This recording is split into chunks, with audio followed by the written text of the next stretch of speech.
بتلعب في حجز كوره مع اصحابك مندمج في اللعب، وفجاه سمعت صوت كراك، طرقعه، ورجلك اتنت جامد بالمنظر ده. يا ترى تقلق ولا ما تقلقش؟ الحقيقه لما بيحصل الكلام ده بنشك في حاجات كتير، بالذات لو حصل صوت طرقعه جامد وقعت على الارض بعديها حصل ورم جامد في الركبه. طب ايه الحاجات اللي ممكن تتقطع؟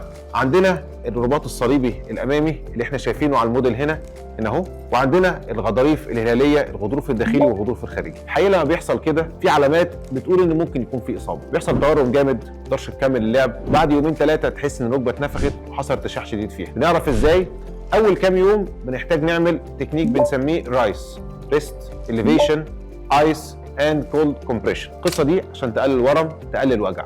بعديها بنبدا لما الركبه تروق شويه والارتشاح يقل نكشف على ركبتك ونقدر نعرف هل المشكله في الغضروف ولا في الاربطه ولا الامور الحمد لله عدت تمام. لو تعرضت لاي اصابه زي كده او سمعت صوت الطرقعه ده وشكيت ان في مشكله، احنا موجودين عشان نساعدك. تقدر تشرفنا في العياده ونقدر نساعدك عشان نوصل للتشخيص المناسب ونطمنك على ركبتك باذن الله.